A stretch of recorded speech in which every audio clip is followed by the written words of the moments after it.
Hello. Doubt is an issue most of us deal with, and when left unchecked, it can consume us, destroying our light, destroying any spark of hope we may feel for ourselves by poisoning our self-perception. But here, Ben Askren put it perfectly. I see athletes all the time with great skill but great self-doubt as well. At the end of the day, they end up losing to opponents with significantly inferior skills because the other athlete believed in himself more. It doesn't mean that the opponent is a better athlete. It simply means self-doubt was defeated by self-belief. Here's the deal. Doubt will crush you, but belief will lift you up. I don't know what you need to believe in yourself, your coach, your teammates, etc., but believe in something. Allow that belief to replace any doubt you have. Set doubt aside and choose to believe in you. The interesting thing about doubt is that even those who reside at the top experience it. I've heard of imposter syndrome. I'm not sure if I'm saying it, if I'm using it right, but I don't know. I don't want to say that's what I had, but like you almost feel like you don't belong. Yeah, like I don't belong. Or I don't deserve this. I think everybody has that.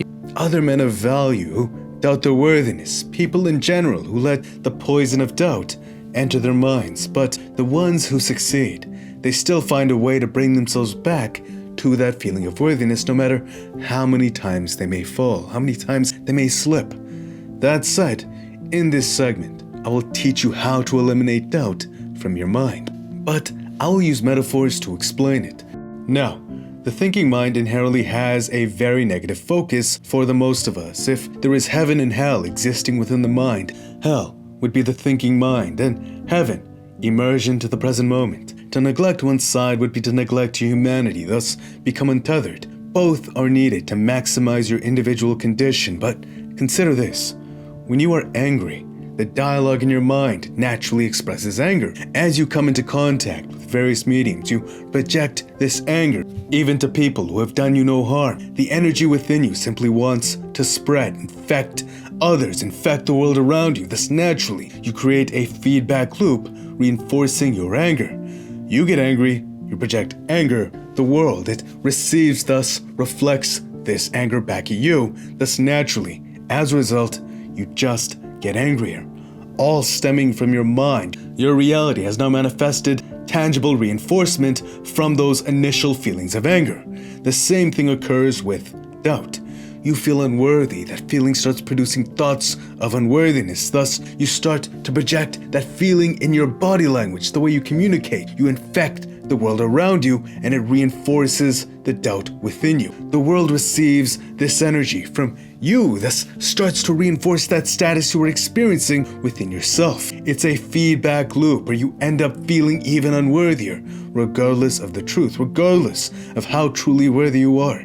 Like the rhythmic nature of karma, you naturally fluctuate between feeling good, confident, euphoric even, to horrible, feeling doubt, perhaps sad. It's a cycle moving back and forth between negative and positive emotions. When you are in that phase where you just feel crushed, defeated, full of doubt, what do? The answer is simple and very accessible to you, but I promise, for many, it will be one of the hardest things they can do, and it appears that often the higher one's intelligence is, the harder it is for them to do so. Sorry. I turn around and you blacked out. Sorry. That said, the secret of cutting through the devil's destructive whispers lies within your will. Even if you are drowning in negativity, you can always will yourself to say something positive, to say the opposite of the negative words and feelings you are experiencing. In doing so, the higher your intelligence is, the more likely you will completely argue and attempt to debunk the positivity you will into yourself. And it's especially difficult as those negative thoughts and feelings can be very addictive. What you experience consistently can have a sense of solace to it, even if that feeling is sadness, doubt, negativity. But to break this cycle, you have to realize your thoughts are an illusion. Much of what you think isn't actually tangible to the truth of reality, and more so, it's overcomplicating how beautifully simple the correct decisions usually are. You don't have to play the addictive game of chopping yourself down if you don't want to. And so, if you visualize your will being like a hot knife and the negativity, butter, I am enough. I am worthy. I am worthy. I can win. I can win. I feel like I can win. I am ready. I am enough. If I fail, I still win because I learn even in failure. And when I learn, I win more. Thus, all I do is win. I am confident. I am courageous. I am enough. I am the greatest. I have wrestled with an alligator.